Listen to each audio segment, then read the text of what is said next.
હવે વિદ્યાર્થી મિત્રો વિકાસ એસાઇનમેન્ટની અંદર 8મા નંબરનો દાખલો આપણે કયા 8મા નંબરનો દાખલો એની અંદર લખેલો ફોરમ સુવાસ અને સુગંધ એક ભાગીદારી પેઢીના ભાગીદારો છે તારીખ 1/4/2024ના રોજ તેમની મૂડી અનુક્રમે 30,000 એટલે ફોરમની 30,000 એટલે આપણે અહીંયા લખી દઈએ 30,000 બરાબર।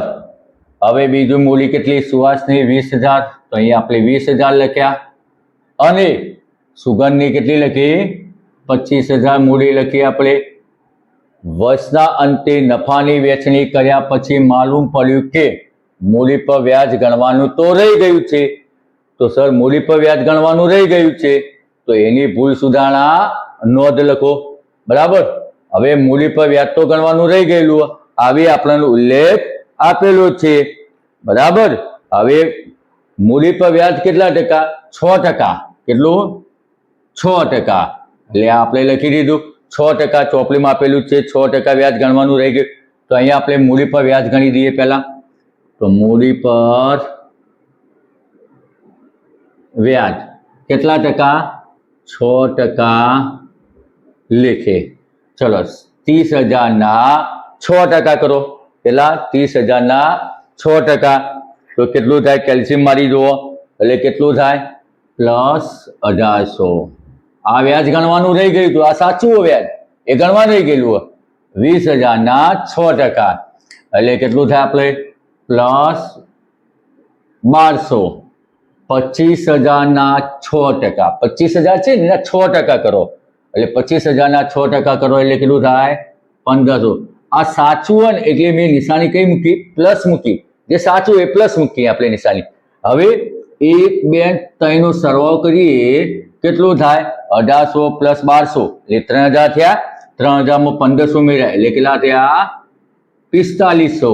હવે આ 4500 કયા પ્રમાણમાં અત્યારે વેચી દીધેલું છે થાય અહીંયા કીધું કે મૂડી પર વ્યાજ ગણવા નહીં ગયું હતું આ સાચું હતું તો નહીં ગયું હતું તો આ 4500 જે હતા એ કયા પ્રમાણમાં વેચી દીધું છે તો આ લોકોએ કેવી રીતે પ્રમાણમાં ત્રણ ભાગીદારે એ સરખા પ્રમાણમાં વેચી દીધું છે કયા પ્રમાણમાં સરખા એ એમની ખોટી વેચણી હતી અને ખોટી વેચણી હોય તો આપણે એને શું કરીએ માઈનસ એટલે આ 4500 જે હતા એ આપણે માઈનસમાં કર્યા 4500।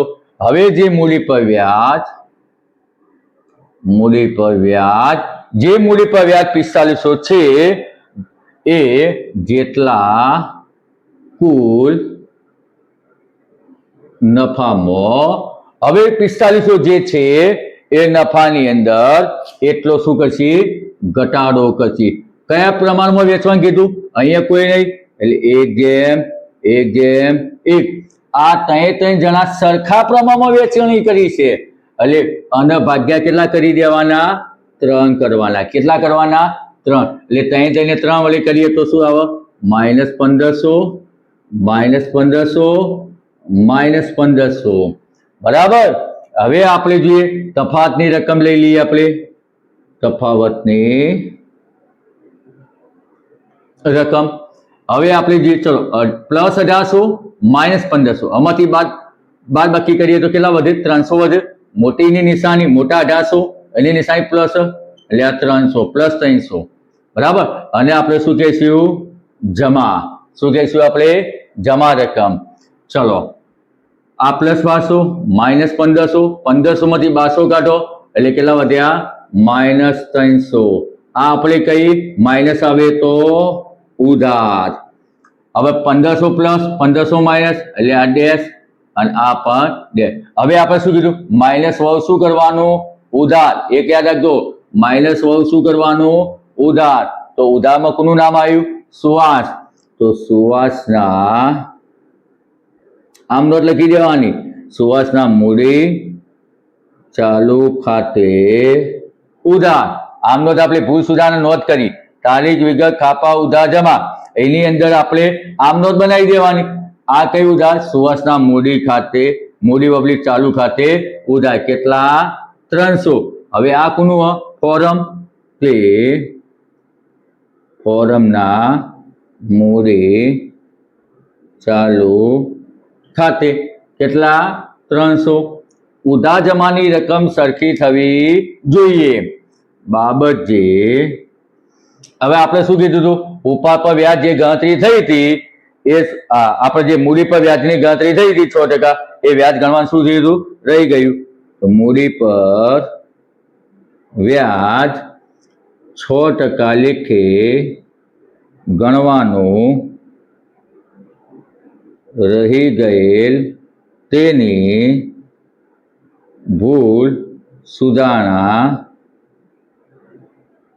નોંધ બરાબર એટલે આ રીતે આપણો દાખલો થઈ જાય એટલે આ રીતે પહેલા વિગત ફોરમ સુવાસ સુગંધ કુલ થયું મૂડી પર વ્યાજ 6% લે મૂડી કેટલી 30,000 ના 6% લે 1800 20,000 ના 6% લે 1200 25,000 ના 6% લે 1500 1 2 3 નો સરવાળો કેટલા 65 આ ગણવાનું તો સાચું આવ્યું હતું પણ આ લોકો ગણતરી કેવી રીતે કરી છે 3 ભાગીદારોએ તો 3 ભાગીદારોએ સરખા હિસ્સે લઈ લીધું છે એટલે આ 4500 ના સરખા હિસ્સે એટલે ભાગ્યા 3 કરો તો કેટલા આવે 1500 1500 1500 આમાંથી તફાવત કાઢી દો 1800 માંથી 1500 લે 300 1500 માંથી 1200 કાઢો એટલે 300 જે ઉધાર માઇનસ આવે ને એ ઉધાર કહેવાય પ્લસ એ જમા તો ઉધારમાં કોણ આવ્યું સુવાસ અને જમામાં કોણ આવ્યું ફોરમ એટલે આમ નોંધમાં આપણે લખી દેવાનું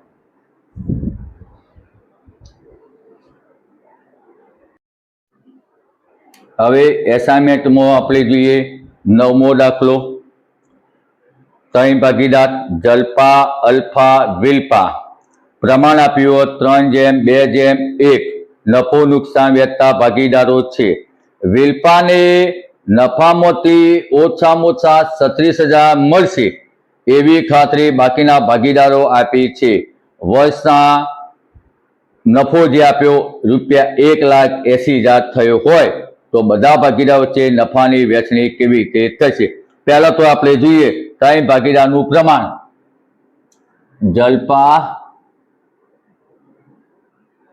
અલ્પા અને વિલ્પાના નફા નુકસાન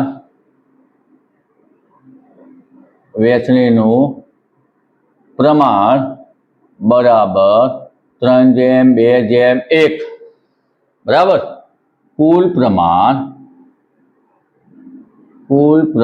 ચલો આનો સરવાળો કરી દઈએ 3 + 2 + 1 3 2 5 ને 1 6 કુલ નફો આપેલો કુલ નફો આપણને કુલ નફો કેટલો આપેલો 1,80,000 આટલા રૂપિયા નફો આપ્યો ચલો આપણે 3 ભાગીદાર વચ્ચે આની વહેંચણી કરી દઈએ આપણે 3 ભાગીદાર વચ્ચે તો પેલો જલ્પાને મળતો નફો બરાબર ₹1,80,000 ગુણ્યા 3/6 એટલે રૂપિયા કેટલા થઈ જો 1,80,000 ગુણ્યા 3/6 કરી દો એટલે તમને કેટલા રૂપિયા મળશે તમને તમારે ગણી લેવાનું કેલ્શિયમો ₹90,000 બીજા અલ્પાને મળતો નફો ₹1,80,000 ગુણ્યા 2/6 રૂપિયા હવે 1,80,000 ગુણ્યા 2/6 કરી દેવાના એટલે કેટલો મળશે તમને 60,000 ત્રીજો વિલ્પાને મળતો નફો બરાબર ₹1,80,000 ગુણ્યા 1/6 એટલે ₹30,000 બરાબર આ રીતે નફો વહેંચણી કરવાનો જો 1,80,000 ગુણ્યા 3/6 એટલે આ જલ્પા મળી ગયો હવે બીજો કોણ હતો અલ્પા 1,80,000 ગુણ્યા 2/6 એટલે અલ્પા મળ્યો ત્રીજો વિલ્પાને 1,80,000 ગુણ્યા 1/6 હવે આપણે શું કીધું છે હવે આપણે કીધું કે વિલ્પાને ઓછામાં ઓછા કેટલા મળવા જોઈએ આપણને 36,000 આવી આપણે ખાતરી આપી છે તો વિલ્પાને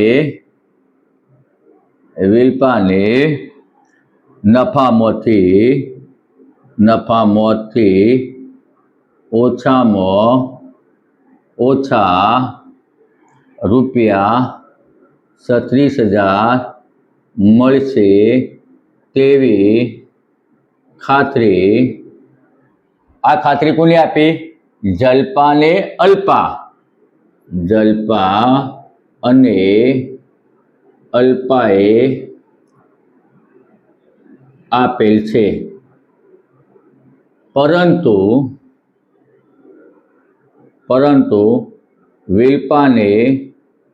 વિલ્પાને ખૂટતી રકમ રૂપિયા, હવે ચલો વિલ્પાને કેટલા મળ્યા? આપણા બાજુમાં કેટલા મળ્યા? 30,000. અહીંયા કેટલા રૂપિયા નક્કી કર્યા? 36,000. વિલ્પાને 36,000 રૂપિયા મળશે જ, અને સર ના મળે તો જે ઘટ એ જલ્પા અને અલ્પા બંને ભાગીદાર આપી દે. આવી આપણને શું આપી? ખાતરી આપી. તો અહીંયા તો 30,000 મળ્યા, વિલ્પાને કેટલા મળ્યા? 30,000. તો કેટલા ઘટ્યા સર?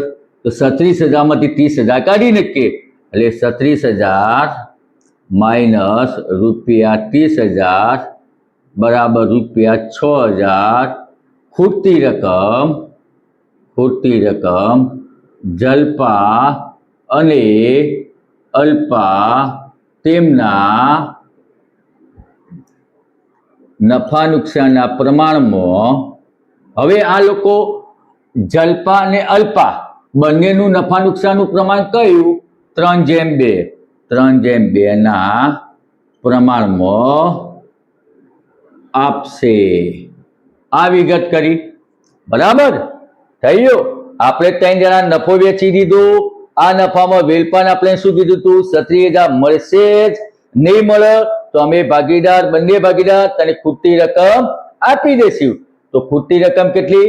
6,000. કયા પ્રમાણમાં આપીશું? 3:2 બંને ભાગીદાર નક્કી કરેલું.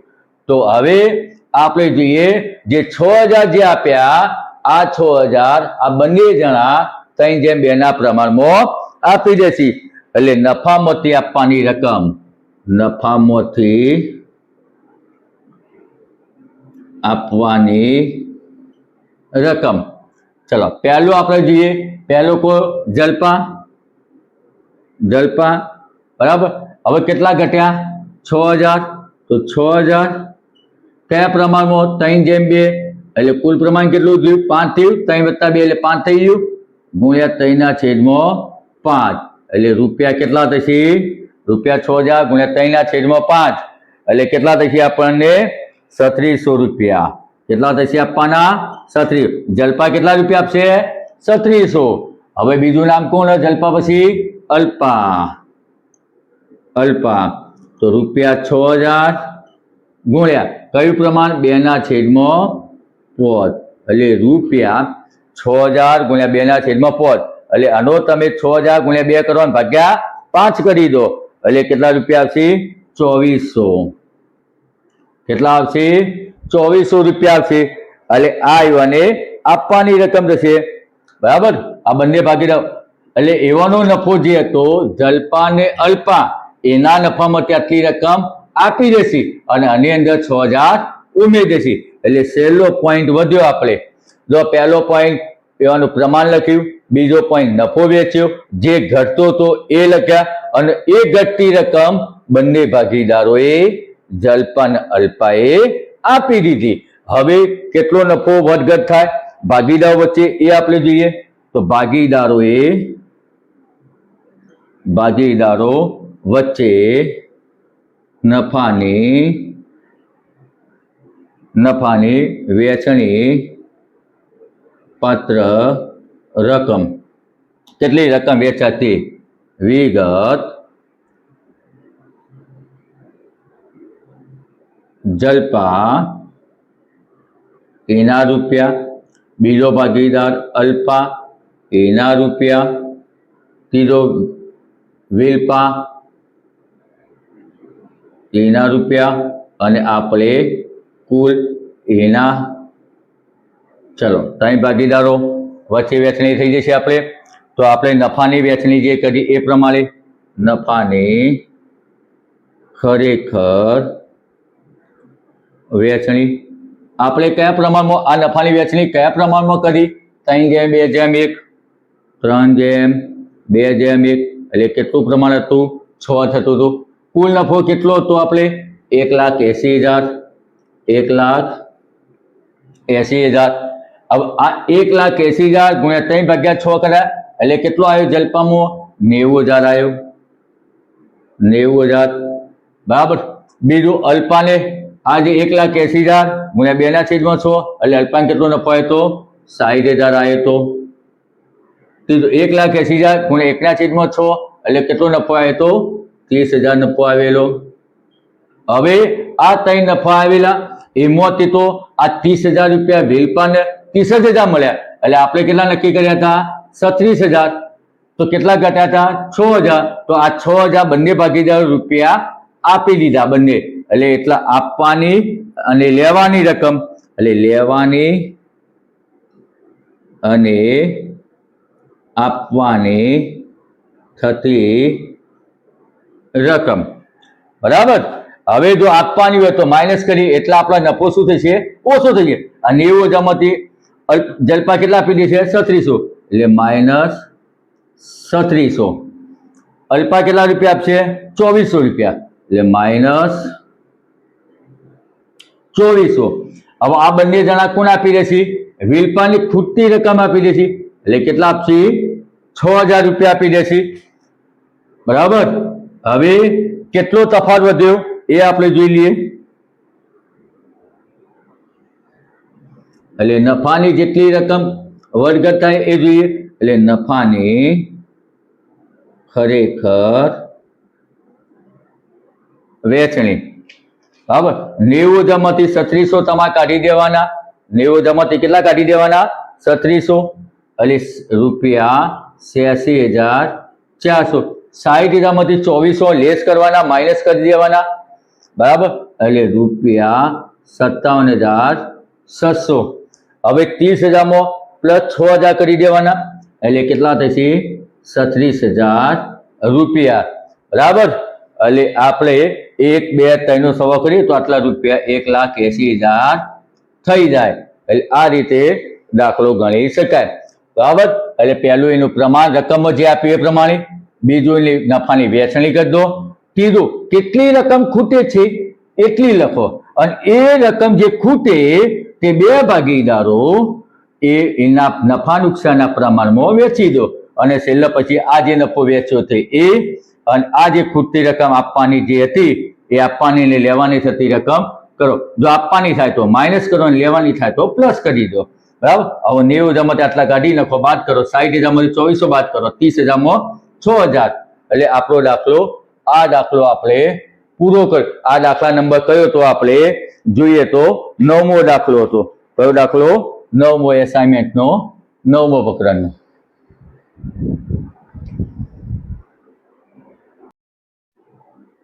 હવે વિકાસ એસાઇનમેન્ટની અંદર દાખલા નંબર 10મો દાખલો કલા લતા અને તનુ એક પેઢીના ભાગીદારો છે તેમની મૂડીનું પ્રમાણ અહીંયા કયું પ્રમાણ આપ્યું છે મૂડીનું નફા નુકસાનનું પ્રમાણ નથી આપ્યું કયું પ્રમાણ છે મૂડીનું પ્રમાણ નફા નુકસાનનું પ્રમાણ આપેલું નથી યાદ રાખજો લતાને તેનું કમિશન આપ્યા બાદ વધતા ચોખ્ખા નફાના 10% કમિશન આપવાનું જો લતાને કેટલું 10% કમિશન આપવાનું જો વર્ષાંતે પેઢીનો કુલ નફો કેટલો કીધો 1,65,000 હોય તો લતાને કુલ કેટલી રકમ મળશે એક તો ચોખવટ થઈ જાય નફો આપ્યો એટલે લતાને આપણને લતાનો ગણવાનું આપણે કોને ગણવાનું છે લતાને તો લતાને કેટલી તો ચોખ્ખો નફો આપેલો છે એક તો લતાને નફો મળશે અને બીજું આ લતાને આપણે શું આપવાનું છે કમિશન આપવાનું છે શું આપવાનું છે કમિશન એટલે નફો અને કમિશન એટલે બંને શોધવાનું થયું એક કયું શોધવાનું નફો શોધવાનું અને બીજું કયું શોધવાનું કમિશન તો પહેલા આપણે કમિશન શોધી દઈએ લતાનું કમિશન નફો ગુણ્યા કમિશનના ટકા સૂત્ર યાદ રાખજો કમિશનના ટકા જો ભાગીદાર હોય તો અહીંયા 100 મૂકવાના સર અહીંયા મેનેજર હોય અને આ ત્રણમાંથી ભાગીદાર ન હોય તો આ ત્રણ ભાગીદાર કલા લતા અને તનુ સિવાય બીજા કોઈનું નામ હોય તો આ 100 મૂકવાની જરૂરિયાત નથી. જો અહીંયા મેનેજર કીધું તો 100 મૂકતા નહીં, બરાબર. એટલે આપણે કીધું કે પ્રમાણે અને